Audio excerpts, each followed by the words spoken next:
You're listening to Leaders of AI, the podcast that cuts through the noise to bring you real world insights, right now applications, and future shaping breakthroughs in artificial intelligence. Here are your hosts, Julia McCoy and Dave Shapiro. AI can help you apply and distribute those ideas, but they still should be your ideas. If my clone wasn't deployed, there's no way I could enjoy life. This is it. Congrats everybody. We can stop doing the crap work and we can start doing the cool stuff, which is innovating, which is connecting with other humans and just not sitting at a desk processing data all the time. Can you tell us a little bit about kind of the key principles that you've discovered in onboarding new people to AI? AI will be able to parse all of the data online and just bring you the content that's perfect for you, whether it's optimized correctly or not. The whole game has changed. The whole game. I don't care what AI thinks. Hey, welcome back to Leaders of AI, the podcast that cuts through the clutter and delivers real actionable insights about what's coming in the world of artificial intelligence. I'm your host, Julia McCoy, joined by the one and only Dave Shapiro, your co-host. And today we have Mark De Grasse joining us, an old friend of mine. I just realized we were not even connected on LinkedIn, and it's not even been 4 years. I thought it was more like a decade, but that is how much has happened in the last few years. So it's an honor to have Mark here. He is a thought leader in this space.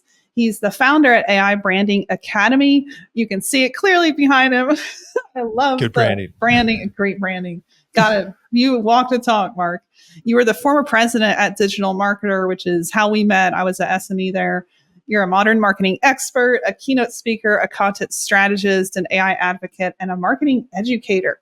So welcome to the show, Mark. Thanks for having me, Julia. It's exciting to see you here. And it's been a lot of transitions for both of us, I think. So it's felt like a long time. It has. It's been so many transitions.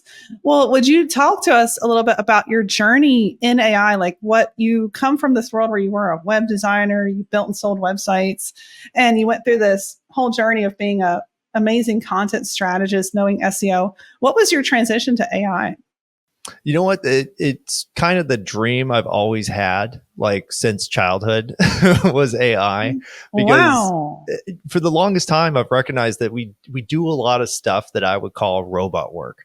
It's not creative. It's not interesting. It's not anything we want to do, but it's something that we've had to do. We've all had to become technicians and troubleshooters, where it's like, okay, oh, I want to get this thing to, I need this information, or I want to get the computer to do this thing. So I need to use this application and then take that data and put it over here, and then take that data and put it over here. And then we have to, I call it being a app switchboard operator, where it's like, okay, let's plug in all the dots.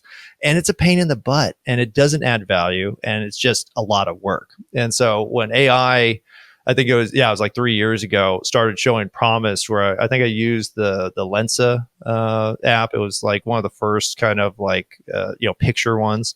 And I was like, oh my gosh, that was really useful. And then the later versions of ChatGPT, and I was like, oh my gosh, this is finally helpful. I don't have to, massage the data a whole bunch. I didn't have to do a ton of work, and it was just amazing. And I almost think it was more amazing back then. But that was like the dream. I was like, okay, I could finally see the path where we aren't going to be doing all this labor to do the basic stuff we want to do. Post an article, write an article, like organize, my data into useful elements without having to be a Excel, expert. Then I was like, okay, this is it. Congrats everybody. We could stop doing the crap work and we could start doing the cool stuff, which is innovating, which is connecting with other humans, and just not sitting at a desk processing data all the time. So when it started showing promise, I was like, oh, thank goodness. I'm so tired of this junk. Like, let's do some more fun stuff. So that was kind of my journey. So that was 3 years ago, and I was at DigitalMarketer at the time. And I was like, this is great. Well, I think the biggest thing, because I've always been I've been doing content for like 25 years now. I started, back in college in like real estate. And even back then I was doing content. Then I was in the fitness industry, and I developed a magazine to help me sell products on an e-commerce business that I had. And so that, it was, but it was still so much work, and what I really found especially when I was in the fitness industry, was I recognized that there were thousands of these fitness professionals that had spent their whole lives developing their expertise in fitness and had no idea how to distribute that knowledge. And I was like, okay, I can help you with that because I know the tech side. So give me your data. I'm going to put it online, and I'm going to optimize it, and I'm going to get you traffic and recognition. And boom, now we have a lot more useful information. And so now AI basically democratizes that whole process, and everybody could get online and everybody can share. And now it's not, well, I always say that the problem with the internet is not that, there's no one has good content. It's just that the only people who know how to share the content are marketers and technicians, and not the doctors that should be talking about solutions, or the therapists that could be sharing groundbreaking information because they don't know how to share it. So that was basically my realization. Now as it gets better and better, I'm like, all right, now we could have some fun, and we could stop being controlled by the people who know how to share information, because everybody's going to be able to share information. That's a beautiful perspective. So you kind of see it as like the decentralization of marketing, where it's like anyone can now distribute. You don't have to know how to do that thing.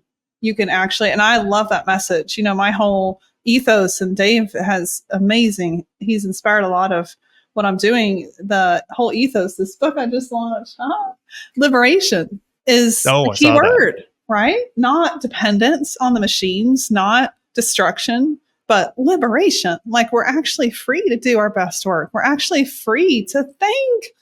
Yep. Since launching my clone on YouTube, the goal is 100K. We're going to hit that in the next probably 3 weeks. And to be able to do that, you have to do, Dave knows this, mind-numbing amounts of content.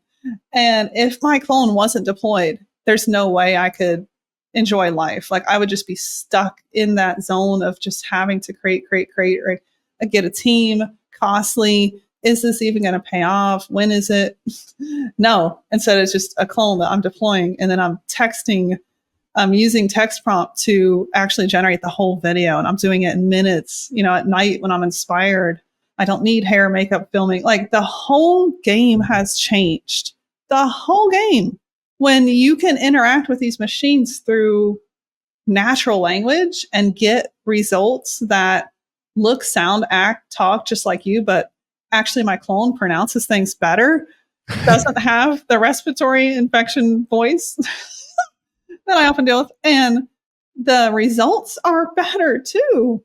So when you can actually have something that's better than you, it would be absolutely, you're not even using your human brain if you were not ready to adapt to that. So I love that you see liberation too. That's a fantastic example, because even with that, because people will say like, well, it's not you on there. It's like, well, it's your ideas, and that's actually what matters. And that's actually, I think, something that a lot of these companies are going wrong, where it's like, oh, we're just replacing ideas with the AI ideas. It's like, no. AI can help you apply and distribute those ideas, but they still should be your ideas, because that's what matters. I don't care what AI thinks, well, I do care about what AI thinks is like an average base of what everybody thinks, which actually gives you a lot of, decision-making data that you can use to apply to your ideas. But the ideas themselves, it's just a machine regurgitating content it already has. Like, AGI might be able to come up with new ideas. That'll be awesome. That's still a bit away. And even then, who cares? It's just a machine. People are dynamic. People are chaotic.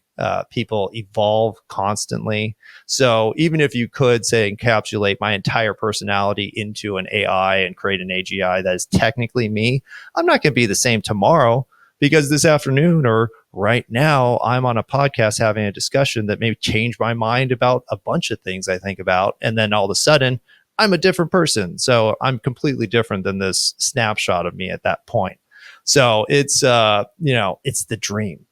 which is you could get out ideas, like you said, without having to get all, dressed up, without having to set all my lights all up and do all this stuff. Because if I have an idea right now, the best time to get that idea out there is right now. It's not 3 weeks from now when I could schedule studio time and write a script and memorize the script and practice the script and do all this crap. It's just like, no, just share it. I don't do it with video yet, but I do it with my articles on LinkedIn, where I'm just like, oh, that's a good idea. I'm just going to blast it out there, because why not? I could write the article in my voice. I can't even tell the difference between articles I write personally and articles I use Claude to write, because I dialed in the process, and I'm like, I think those are definitely my ideas. I don't know if I actually wrote the words, but who cares? Do you care? You don't know the difference. And if I don't know the difference, then it doesn't really matter. So no, it's amazing. Yeah. I love it. That reminds me, I was tagged in a tweet last week where someone was quoting some economic stuff, and they're like, getting through. I'm like, wow, this, I really agree with this. And then they quoted my own Substack at me. I was like, oh yeah, I guess I did write that. This guy's smart. Right. I agree with everything you just, right. That's why. Yeah. That's hilarious. Well, and that's amazing too, because it's, I have ideas, we all have tons of ideas, and I think the only people who don't have ideas are just the ones that have, repressed them in themselves and just never share them. And so, the cool thing is now you could just have an idea. You don't have to develop it. You could just get it out there. Same thing with like products, where it's like, I always talk about, I made a personal brand magazine last year. I think it was like Thanksgiving weekend, because I was like, I'm not going to work this weekend, and that I'm just going to make a magazine for fun. And then I made a personal brand magazine just in the weekend. And I was like, I never would have done that if I didn't have all these tools, because it would have taken me, I used to make magazines. It's 100 hours. It would take me 100 hours to make a magazine. I was able to do it in like 10 hours. And I was like, this is great. Now I'm doing stuff that I want to do, not that I'm going to do, or I could invest the time in to do, because it'll potentially have a payoff. I can just do it for fun. So it's incredible. Everybody should be doing it.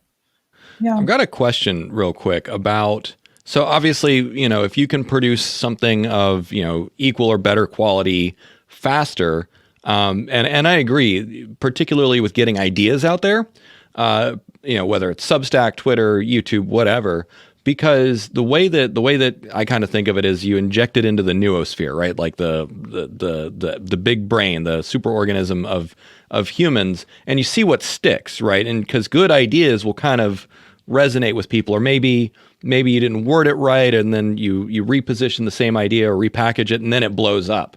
That's my perspective. I'm curious if that resonates with you in terms of testing ideas and being able to repackage them, articulate them more quickly versus the noise. Like, how do you view that kind of trade-off? Oh, I completely agree, because I have always made content, and whenever I sat down and I'm like, oh man, I have a great idea. I'm going to spend a lot of time on this article. I'm going to build out the infographics inside. I'm going to make a bunch of cool pictures. I'm going to this is just going to just blow up. And then it is usually a dud. And then you're like, yep. The next day you're like, oh man, I got 30 minutes and I told somebody I was going to do this. So blah, and you just, make up a bunch of what you think is crap. Right. 90% of the time it's going to be that type of like just instant content that you made that's going to hit. And, the fact of the matter is you have no idea what's going to hit. And I'm, super introverted and kind of weird. And so I'm always wrong. And so I have to, the only way I know is by putting out lots of stuff and then seeing what happens, because I'm a terrible judge of what's going to be popular and not. So I'm always for like, have an idea. Great. Put it out there. See what happens. Maybe it'll be great. Maybe it won't, but you could just let the market decide, which is the ideal scenario, really. I don't know what you call that on the marketing side, because y'all are both, on the marketing. I'm on the tech side. We call that the wet spaghetti method. You just throw wet spaghetti at the wall and see what sticks. I don't know if you have the same term, but yeah.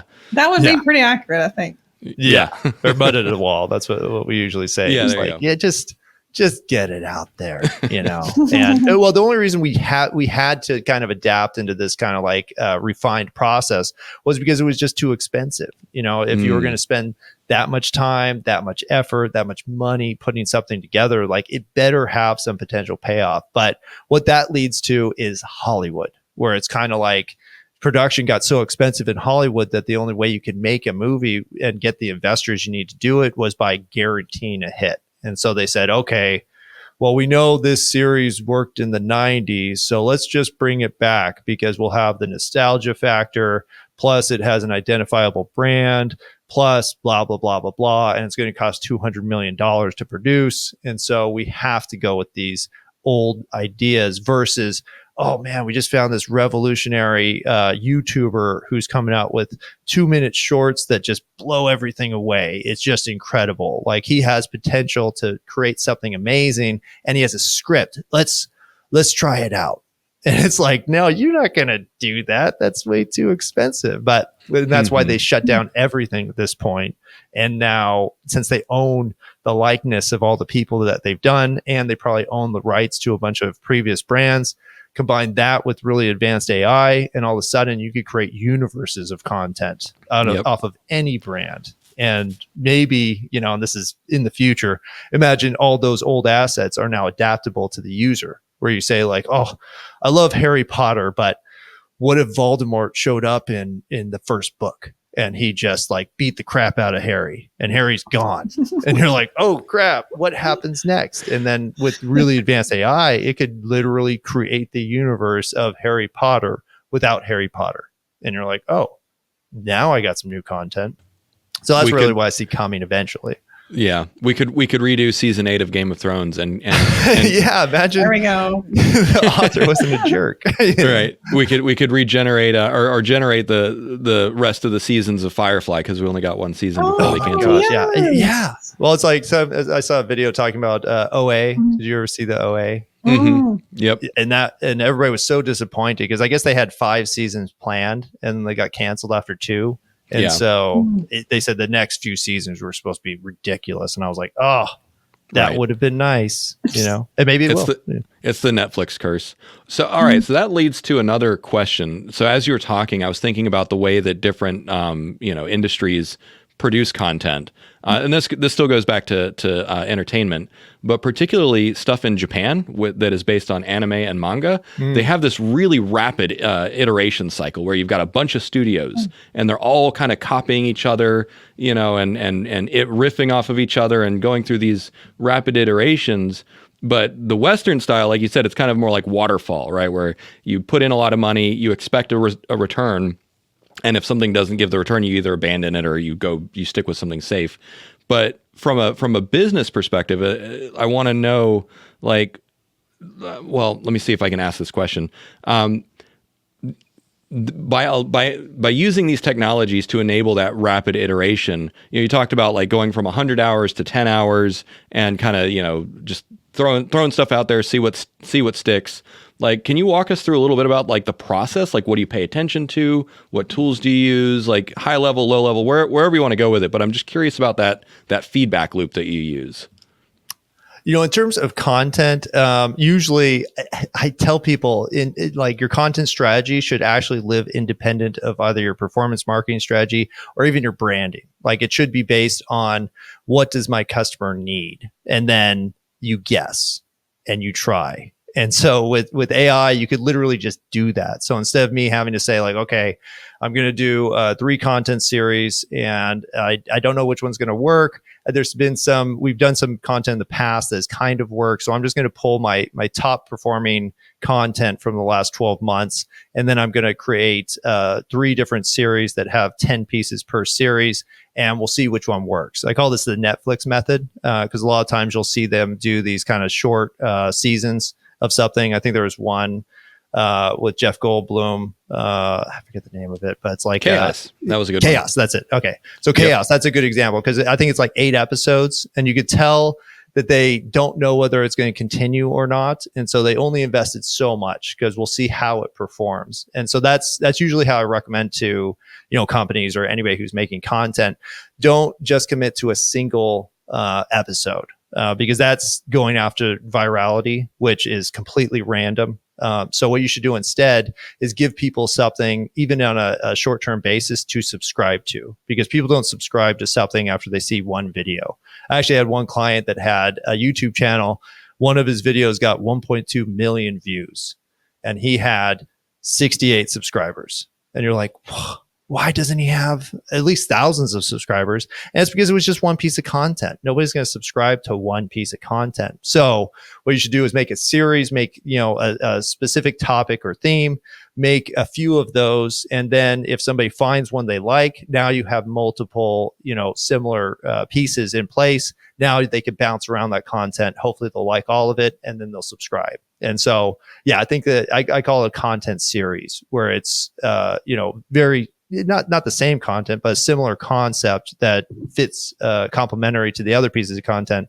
And now you could see what will actually hit, instead of relying on, say, that one video did amazing, because the fact of the matter is you don't know why it did amazing. Maybe there was a news piece on some random topic that was somehow related to the content that you created for no other reason than maybe a keyword. And so your video went off. You don't know that. You could guess about why, but chances are you don't know. So this is the safer method of both creating content and then testing it to see if it's something you should continue doing. And you hit on a major point with consistency, and that's been our Achilles heel in marketing.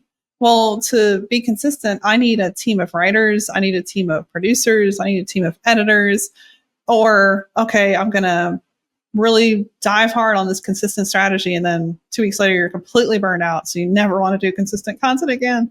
And AI solves that problem. It's beautiful, where we can actually have consistency without the demand for the team or I wouldn't even call it skill sets, because like you identified early on, Mark, some of the first things you said were so good that we've kind of had to become machines and do robot work. So it's not even like you need skills. It's like you need people doing robot work, because SEO articles, content, series of content is a lot of robot work. Once you have your topics, your audience defined, your parameters all set, then it's just, okay, I got to stick within these parameters. It's kind of robot work. So that consistency piece is killer that you identified. And that's where a lot of marketing goes wrong, because they do think it's the one hit. And when I used to run Content Hacker, I was on the digital marketing stage. You brought me on stage to share this. We analyzed almost 500 pieces of content that we published across a year in Content Hacker. And 382 pieces were short form, like just one hit little short form pieces across TikTok, Reels, Instagram, YouTube Shorts. And then all the other pieces were blogs and long form. We only did 12 long form videos that year. And we did, I want to say it was 8 to 12 blogs a month, which is a minimum you want to hit to start getting leads to your website. And when we analyzed the difference of the leads, the short form one hit type of content pieces that had no consistent topic, consistent follow up, the long form pieces were all a lot more geared to build topical authority. So it was like how to build a content strategy, how to launch a podcast. If you're a serious business owner, you're interested in likely each of those topics. So it's kind of like that series feel. And from the long form content, we generated, I think it was 62 clients, like 300,000 from all the short form content. Guess how many clients we generated? You were there. 50. This was 3 years ago. 50. Zero. One that wanted a refund. Well, that's the thing. That again just goes to like, you just don't know. Well, you do know because you analyze the data, but it took all of that 1,000 pieces of content to find out. But you got to get out to find that data. And that's your point. Like, that's a great point. We missed that. And it's like when I used to consult, we kind of still do in the integrations, if we see content strategy, whether it's like misaligned with the market or not even happening, it's just dead in the water for some of the brands because they don't know what to do. It's like, okay, just get production out and don't even measure results for 8 months. Just measure production, because you can't measure the data if you don't have content to produce that data. Well, and that's kind of why, my system is basically a 3-part where you have branding, you have performance marketing, and then you have your content. And the content has to live independently because otherwise it'll just continue to be influenced by, okay, we got to sell this program. So we're going to make tons of content that's related or just about this program. And it's like, yeah, that could kind of work, but that's not really serving your customer. Because the way I see marketing or like really the only honest version of marketing is really education. Where it's like, hey, how do we educate? How do we give value and prove our, or build credibility and authority for the brand by educating people and showing them that we know what the heck we're talking about because we're educating you on this. And so, a lot of times people just make the content because it's like, well, we need, this keyword phrase has to be optimized because that's our lead magnet. So we're just going to make a ton of content about that. And then at that point, it's not really about the customer anymore. It's about you and your need for money. And then, I'm sorry, but I don't care about your need for money. I care about your ability to solve my problem. And that's why I want to work with you. So it's, I think it's the best way to do it. But it's for the longest time, it's been really hard because I've been telling this message for 15 years where I'm like, content, everybody should be doing content. And nobody believes you because they're like, well, what's the ROI? And you're like, well, you're not going to get to that yet. Like you don't deserve an ROI because you haven't put in any effort. You can't tell business owners that. Like, all right, I need 12 months and $50,000 and I don't know what it's going to generate. And let's get to work. And it's like, no, that message doesn't work most of the time, which is why I started, my agency was really about teaching business owners how to create the content so that they could be independent of, really the influence of marketers. It failed mostly. I think it was like 5% of the time I was able to get a business owner to create content. The rest of the time, they just want to hire you. But now it's like, no, you can. And eventually the future of AI I see is, going to be, basically a company has an AI that's, powered with all of the company's public facing information and then basically tailors the content to the user that's interacting with it. And so now you can still educate them provided that you have the database of information and it'll be geared towards whatever they're into, use their hobbies or use their industry in order to say, hey, I don't just have to do an article about why you should use AI for consistent branding. I could do an article about how to use AI for consistent branding in auto sales. Oh, okay. Well, I'm in auto sales and it has analogies of golf.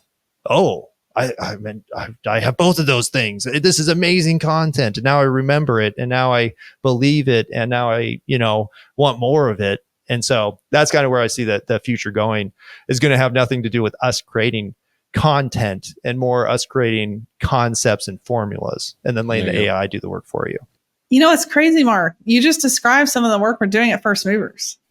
Where we build out knowledge bases inside custom GPTs and other database sources on frontier models. And so we train, whether it's a project, a GPT, a bot, we train an AI system to understand that business. And we kind of call it like we download their brain. We have this super detailed orientation that pulls from the leaders in the company, all the things about that company that might not even be on paper. And then that becomes the knowledge base for bots that can potentially replace a lot of their marketing department. So you describe a little what we're doing. Yeah, and that's kind of scary for people because they're like, well, I won't have a job. It's like, well, technically your job was robot work. Like your job shouldn't have been something that humans do in the first place. And you weren't doing very good at it. I'm sorry. Yeah. That's why marketers can do better. Well, they can be more consistent, and that's really the entire concept of branding is just consistency. And yes, I am 100% advocate of people. Like I am not like, oh, we should replace all people with AI. My thing is we should just replace people's robot work with AI so that they could do the human work, the connecting, the innovating, the chaotic thinking. And that's really, our protection of humans against AI is that it'll never be as random as us and it'll never evolve, faster than us. Because honestly, you could stub your toe and it'll change your entire concept of a day, right? I mean, that's all it takes. And so, that's our protection. It doesn't sound like an asset, but really it is. And even this concept I got from author Orson Scott Card, who wrote Ender's Game. And it actually became a movie eventually. One of my favorite books probably ever. I have a first edition, which is special to me. But basically, in that book, the hive mind that was fighting humanity was thwarted because it was trying to read the mind of the strategist, which was Ender, the main character, and it couldn't, because humans are too random and chaotic, and our thoughts are all over the place, where you can't technically program us because we're nuts. And that's good. This is the funniest reason that humanity will outlast the robots. Yeah. They're too structured. They're too logical. Yeah.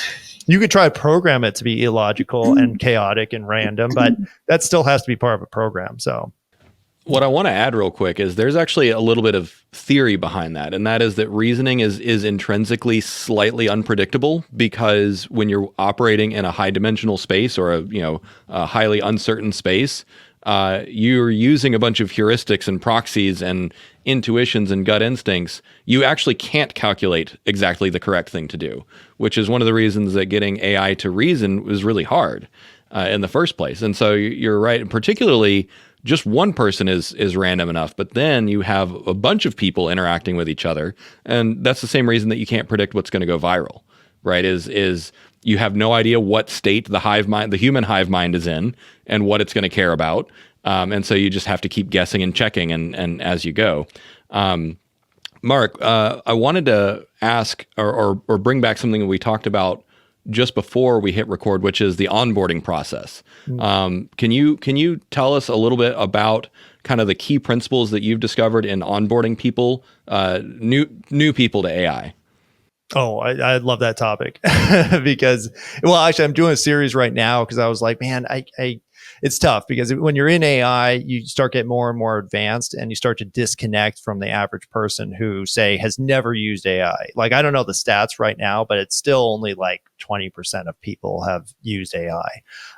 And so what you have to do, and we talked about this, before we started, which is separate people's concept of technology right now, which is associated with software, and get them over to the dynamic, environment of AI. Because with software, you have a ton of restrictions. Like, any application you're using only can do this much stuff. It can do right here. And so instead of the program adapting to what I need, I have to adapt myself to what the program can do. And so what we've done is every time we use a new application is we're putting ourselves in a box. Okay, I know this is a video editing software.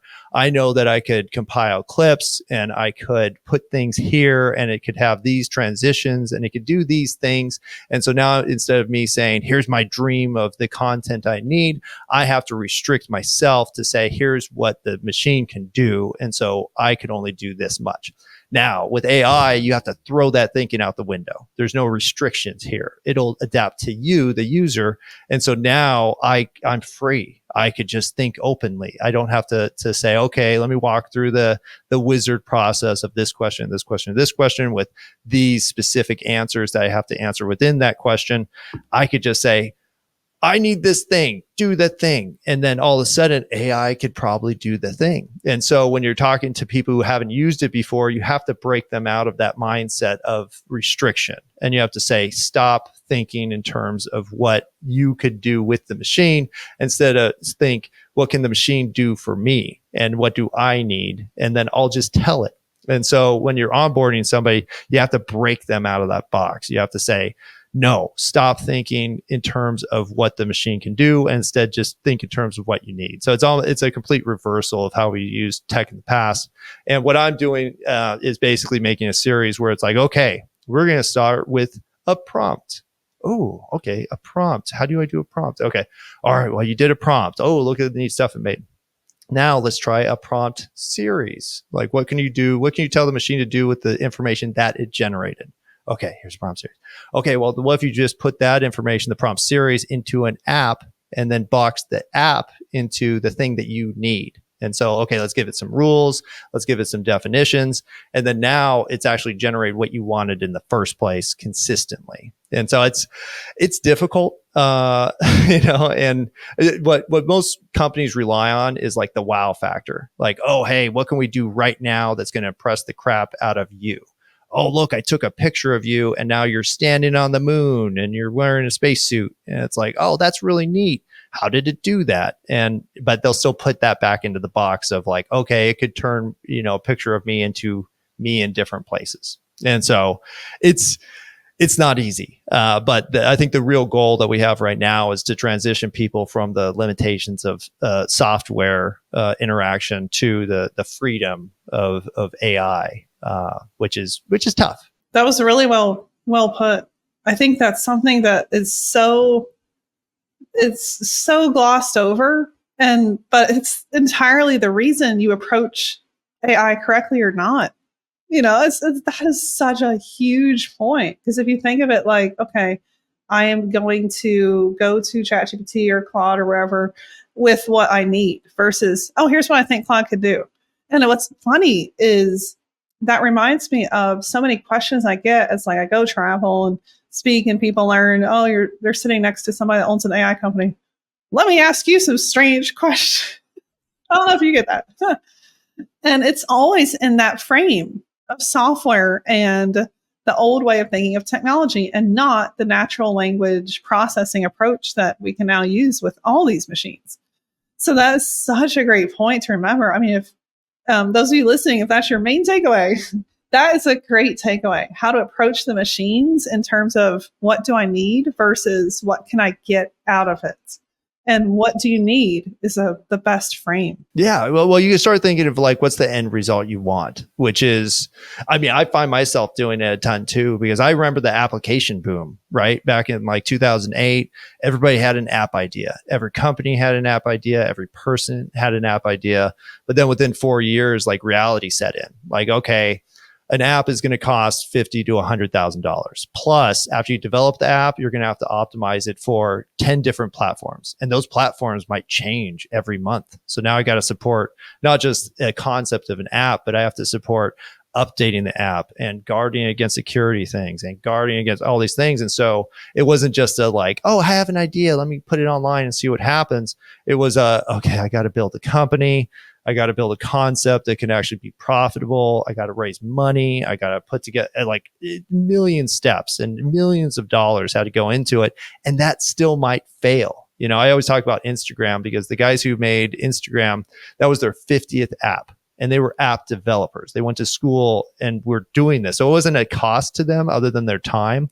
But it was their 50th thing that they tried. And so that's why we have so many or so few apps that we actually like, is because it just costs so much to get them online.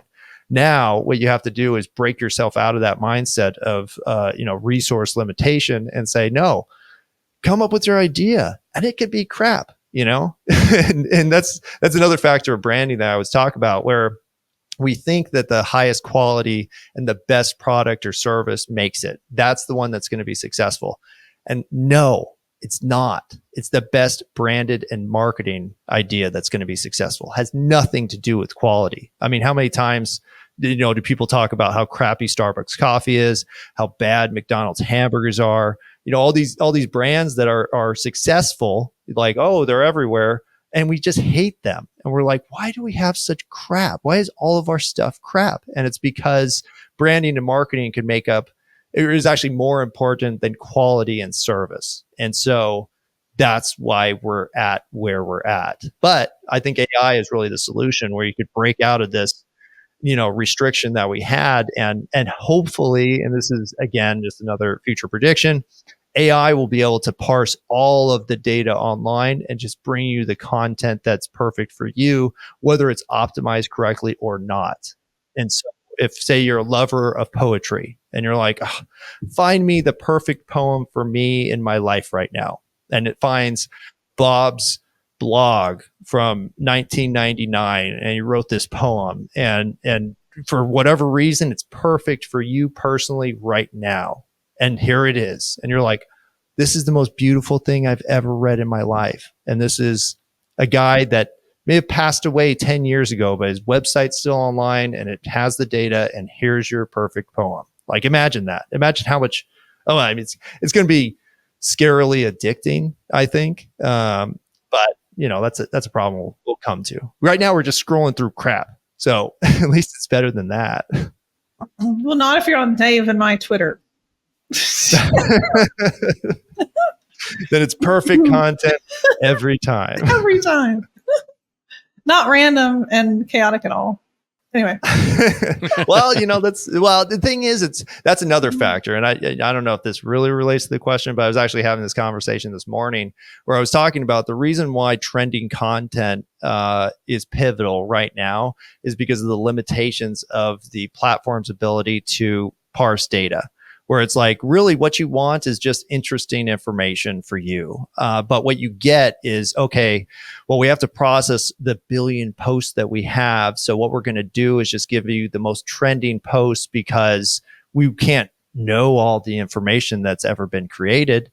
But now just imagine that you can do that these are driven by AIs that know all the information for the last 20 years. Now it could feed you a stream of content, and who cares when it was made, and who cares if it's part of a current trend or not. It's just good content for you right now. And so now we just opened up trillions of pieces of data. And then how many of those pieces could actually be ideal for you personally? It could be thousands. It could be millions of pieces of data instead of the, if you think on average, like how many pieces of content do you consume a day that you love? You're just like, oh, this is perfect. I love it. I want to share it everywhere. You might come across one or two that are that good. Even for me, like, cause I tend to, curate data on my personal feed for like TikTok, where I have folders for everything. I can't, like, I probably save maybe 3 videos a day and that's it. But just imagine that, like, not only is the scroll better, but every piece of content is perfect. And then now, well, I think it'll really lead to you spending less time online because you're just like, I want to laugh. Oh, that's hilarious. Okay, I'm good. I bet that's what I wanted to do. Done. I don't have to spend the next hour scrolling. Wow. New future. It'll be so much better, really. Yeah. But we will have to guard against addiction because if people are addicted now and our content is terrible, just imagine if it was perfect for you personally. Well, then you add VR, XR to that. And if you're immersed in perfect content, Ready Player One becomes. So I think we do have to guard against addiction. That is going to be a big thing. Like, just to, like even with our kids, I think the next generation, that is one of the most important areas to educate and make them aware this is coming. Oh, yeah. Well, and that's kind of, it's an addiction to the dopamine, right? Where you're just like, oh, I just need that hit and then I'm going to get it without any work. That's why people love video games, because it's like, instead of me having to go out and have some epic adventure where I'm going to accomplish something amazing, I could just be on this video game and I'll get the same feeling because my little character beat the bad guy. And that's why video games are addicting.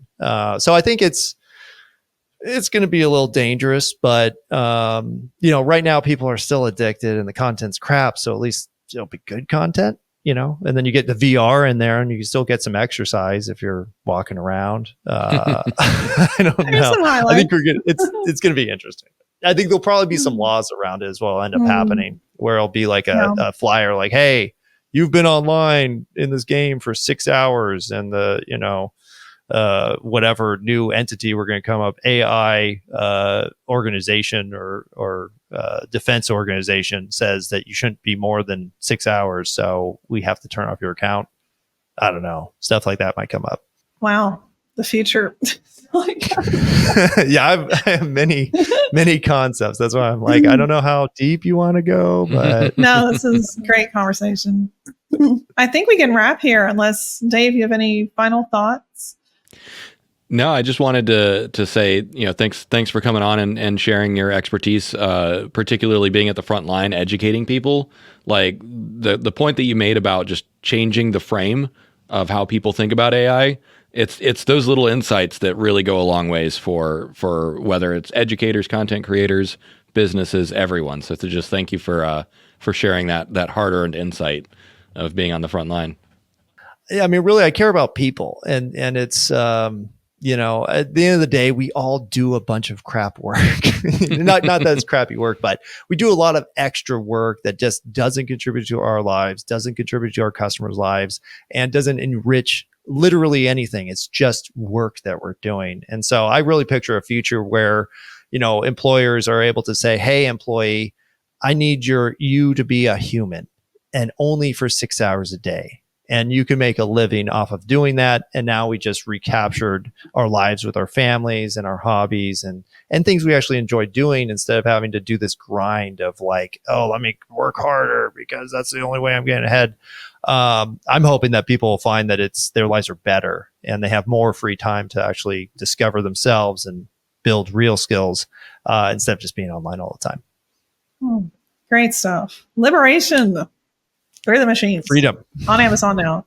Just kidding. Oh, yeah, there you go. No, that's a great place to end. Thank you so much, Mark, for being here, sharing great stuff. Where can people follow you? What's the best place to go? You can go to aibranding.academy or check out my website, markdegrasse.com. I do have a book where I outline a lot of this stuff. It's called Always on Brand. And that is on my website and actually both websites. So just check out either one. There'll be a bunch of info about it. Awesome stuff. Well, you've been listening to Leaders of AI podcast with special guest Mark De Grasse, Julie McCoy, and Dave Shapiro as your co-host. Thank you so much for listening. You can subscribe to this podcast on every platform. Of course, if you watch here on YouTube, thank you so much. I know we just got some shout outs on X from people that make this like part of their Sunday afternoon, part of their regular rituals to learn and absorb what's coming. We don't take that for lightly. So that's why we have the best guests, the best conversations. Thank you again for listening. And thank you, Mark, for being our guest today. Thank you. Anytime.